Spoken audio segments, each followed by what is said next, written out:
What's up, y'all? So, update. Yes, I did visit my dad over the weekend. That's where I was because I was busy Friday, Saturday, Sunday, traveling the whole weekend. So, after seeing my dad, update on him, he's doing okay. He's doing good. Checked up on him, made sure he was okay. I was like, are they treating you okay? Are they, treating you bad? Are they doing you wrong? Like, are you okay? Like physically, everything. He said, yeah. Don't worry. They're not treating me bad. They're not doing me dirty. They're not doing me wrong. Like, I'm okay. I'm okay. Don't worry. And then he was just trying to check up on me and my family because he was trying to make sure that we were good. My mom, my brother, my sister, me. He was trying to make sure that we were all good. And obviously, we're like, yes, don't worry about us. We're okay. Everything on our end is okay. We already got some things going on in motion in the background. And we just need you to trust us so that we can do what we need to do so that we can get you out. Just be patient with us. Have, some control where you can be okay. I trust you guys. Have some faith in us. Have some patience. And just trust in us and believe in us that we're going to do everything that we can in order to get you out. The quickest that we can possibly can. And I'm not going to lie, it was very emotional. It was very tough at first because my sister, as soon as she saw my dad, she started crying. She ran to the booth because we weren't even able to like hug our dad or nothing. We literally was looking at him through the plexiglass and like the telephone wires that you see in like the movies and TV shows. That's what we were using to communicate with him. We couldn't even touch him. We couldn't hug him. We couldn't do none of it. The way we were able to see him and talk to him was through plexiglass and with the wired telephones. That's exactly how he was, and it was kind of fucking sad. It was sad as shit because I was like, bro, we can't even hug our dad. But um, on our way over there, or on our way to the facility where my dad was at, where my dad is at, and on our way there, on our way back, and while we were there, like it just sat in my head, and I was just like it was just marinating the thought in my head that family itself is it's real, but it's not real. And what I mean by that is you think that okay, just because you were born into whatever family you were born into, right? That's the only family that you're ever gonna actually have. And no, that's not true. Because what like me, my mom, my brother, and my sister have found out is even though like let's say we have cousins, we have aunts, we have uncles and all that. Cool. We have all that. Which most people do as well. But the family that you're born with isn't necessarily the family that you stay with for your entire life because at least I don't know if like maybe your situation is different than mine, but what we have been discovering and finding out for quite a while now is we get more help and we have more people checking up on us and offering us help, offering us assistance, wishing us well, wishing us goodwill, wishing us blessings and everything like that from random people who aren't even related to us, who we've met for a couple years now, who we've met through events, who we've met through other relationships. We found that they have become more family to us than our own blood has. Like our own blood family, like our cousins, our uncles, and all of that. They're actually more family to us than our own blood because the people who at least in my case my own blood family they they don't really care. Like they're like yeah they was low key like okay well you know are you guys okay, is he doing okay, well if you guys need anything just let us know, we'll try to help you guys. But that's just the basic generic shit that most people tell you whenever something happens or whenever something goes wrong. But random people who maybe it was teachers, coworkers, friends, neighbors, people like that who we wouldn't even consider were doing more than people who were actually blood because they was like, okay, if you need me to write a letter for you, I'll write the letter for you. If you need me to talk to a judge, talk to whoever you need me to testify, I need to get interviewed, you need help with, you know, your brother, making sure that he's okay. If you need anything, literally just let me know and I'm there for you.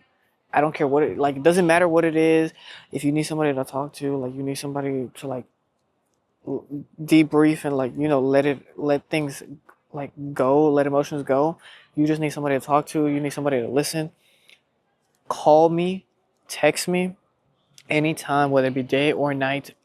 Doesn't matter. I'm here. Don't feel bad about it. Don't feel guilty. Don't feel any sort of way that no, just because no. Literally, that's the exact response that we were getting from people who weren't even our blood, who weren't even our cousins, aunts, uncles, anything related to us by blood. They were just associate people that we knew, whether it be friends, neighbors, teachers, counselors, you name it, realtors. It was those people who were offering us more help than our own blood, which is why I'm saying that family itself is not real, and the family that you were born with or that you're born with or into isn't necessarily the family that you stay or that you keep for your entire life. Because as you grow and as you end up going through your life, you're gonna find out that maybe I hope that things are different for you than they are for me, but like I can rely probably more from friends of mine, teachers, counselors. I can rely more on them than my own blood family because shit, I might only ever see my blood family, like whether it be my cousins, uncles, or whatever. I may only ever see them maybe once, maybe twice a year, and that's that. They won't necessarily care to check up on any of us. They won't try to see how we're doing. No, it's just shit. Okay, if you're there, you're there. If you're not, well, like honestly, at that point, I'm just like, well, shit. Like, then what's honestly to me, I remember how when I was a kid and I was growing up, we would always have like the big family reunions for like 4th of July, Christmas, Thanksgiving, New Year's, Mother's Day, Father's Day, the big holidays. We would always get together, do a big family reunion, do like a big cookout or something at someone's house, and we would all gather there with all of my cousins, all of my uncles, and all of my relatives. But now, it's like that's just a distant memory from the past that I could just remember and like, dang, what happened to that? Like, I wish we could go back to that. And I tell that to my mom, I tell that to my sister, like, because we remember that. We remember, we have those memories in our heads where what happened to that? Like, why did we stop doing that? And whether it be for one thing or another, things happen, life happens, conflicts, arguments, whatever. And now I realize that most of the time, whenever we have, like, at least for my family that I live with, um, whenever we have anything like an event like a birthday party or a Thanksgiving or a feast or something, some sort of celebration, we always expect that we can at least invite, whether it be a friend, a neighbor, somebody who we worked with, who we may not know for as long, but we know that, or we're more confident in them that, hey, if I invite them or I tell them about this, I know that they're more likely to show up than my cousins or my aunts. The likelihood of them showing up is slim to none. I might as well just not have even mentioned anything to them because it's like no point. And they have their own lives, they have their own things going on. Excuse me.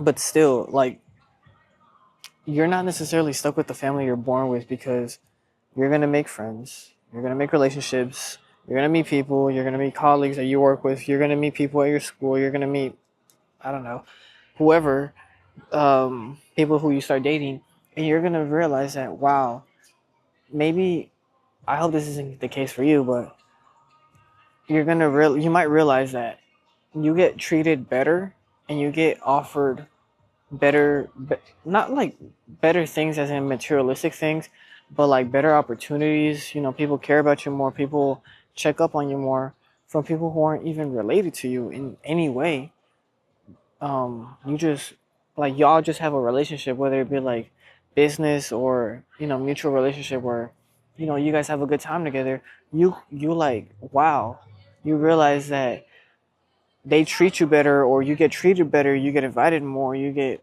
cared for more by random people than your own family was, or your own family would, and it kind of fucking sucks that it's this way, but it is what it is at the end of the day. So you're not necessarily stuck with, and you're not like anchored is the word that I want to use. You're not anchored to the family that you're born with. Obviously, if you have a good relationship with your family, go ahead and keep that. I wouldn't say that throw them out the window and throw them out and throw them to the trash. No, of course not. But be okay with expanding your family. Be okay with having people who you weren't necessarily expect to ever have them be part of your circle and be part of what you would consider your family, because you know I hope nothing like this happens to you, where what's going on with me and my family right now with my dad and everything like that. I hope nothing like that happens to you guys. But if something like this or something similar happens, maybe you might be able to receive more help from your immediate family, your relatives, your cousins, your uncles, your grandmothers, grandparents, whoever. And you have those other people, your teachers, counselors, friends, neighbors, therapists, whoever you name it, who are also there as a support. But yeah, just keep that in mind. Family, you're not stuck with it, or they might come, they might go, but I think you are the one who gets to really choose who you decide to call your family, who you decide to include as part of your family, and it's not only limited to the one you were born in or that you were raised in. I think that's what I'm trying to get at. So